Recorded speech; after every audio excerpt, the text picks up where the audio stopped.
Ever heard the saying, no good deed goes unpunished? Seems a little dramatic, right?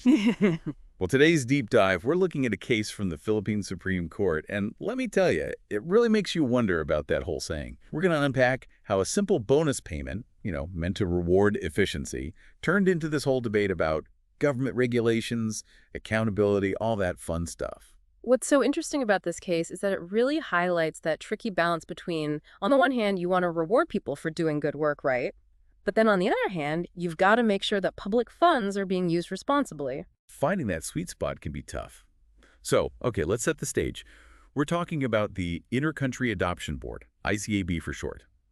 They're the ones handling all those complex international adoptions. And like any well-run organization, they've got a system for recognizing those employees who go above and beyond. In this case, they call them CNA incentives. Basically, think of them as bonuses. But these bonuses were directly tied to cost-saving measures. A way to encourage creative solutions, responsible spending, that sort of thing. Right, incentivize smart working. So Yeah. we've got the ICAB. They're all set to reward their hardworking staff. Everyone's happy. And this is where things take a turn. Enter the Department of Budget and Management, the DBM. Right before the holidays, December 26, 2011, to be exact, they issue a new circular. This circular, they called it 2011-5, and let me tell you, it stirred up quite a bit of confusion. Basically, it put a cap on those CNA incentives, limiting them to P25,000. And you might think, okay, a cap on bonuses, what's the big deal? But it's all about the timing. Oh, I bet. Timing is everything. Exactly. The ICB, they'd already started handing out some of those incentives back in November, following the old DBM guidelines from 2006. They were just wrapping things up in December when, bam, new rules. So they're following the rules, everything's hunky-dory, and then suddenly the rules change right as they're finishing up. Talking about a bureaucratic nightmare. And that's where the Commission on Audit, the COA, comes in. Their whole job is to make sure government funds are used properly, transparently, even when we're talking about what seems like a relatively small amount, like these bonuses. It's all about accountability, right? No Right. matter the amount. So what happened next? Did the COA just say, no harm, no foul? Since the ICAB had already started the process before this whole new circular came out.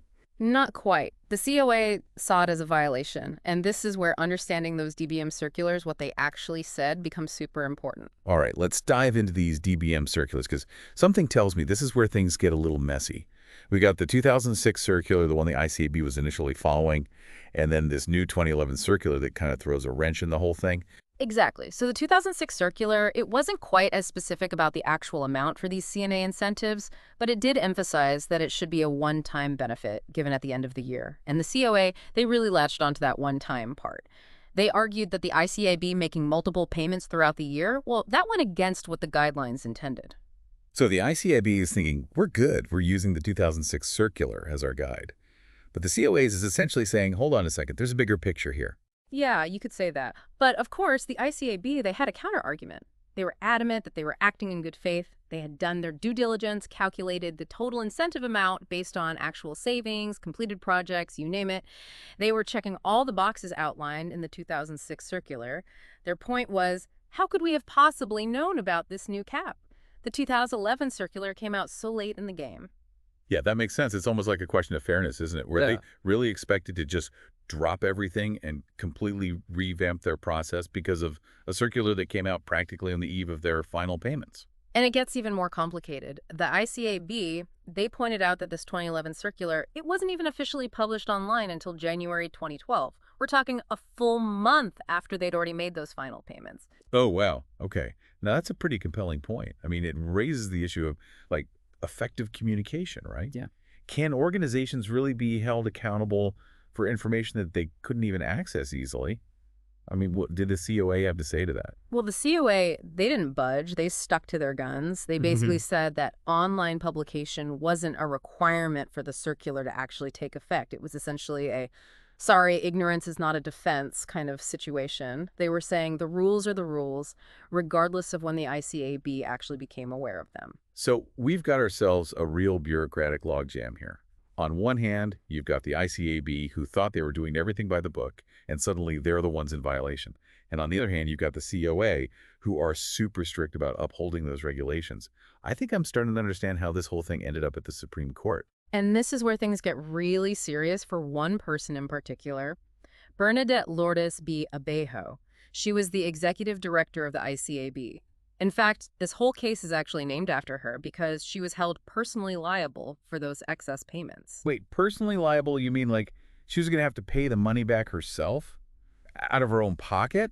That just seems incredibly harsh, especially if the ICAB was acting in good faith like they said they were. Well, that's the thing about the Philippine legal system. They have this concept called solidary liability when it comes to cases involving government funds. Solidary liability. That sounds intense. What exactly does that mean? Basically, it means that if something goes wrong financially in a government agency, the authorities, they can go after any individual who was involved in making the decision, even if they weren't the only one involved. So even if it's a group decision, one person could be held responsible for the entire financial burden.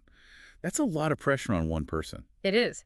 And in Bernadette's case, they could have actually held her liable for the entire amount of the excess payments. Wow, the plot thickens. This is why we love a good legal drama. You never know what twists and turns are coming next. So facing, potentially financial ruin, Bernadette and her legal team had their work cut out for them. They had to come up with a good defense. So Bernadette and her legal team, they're facing an uphill battle here, right? They're arguing good faith. But the COA is sticking to their guns about those rules. What did the Supreme Court have to say about all this? Did they go by the letter of the law, or was there some, consideration for the human element, the situation itself? Well, this is where it gets really interesting. The Supreme Court, they actually upheld the COA's disallowance of the excess payments.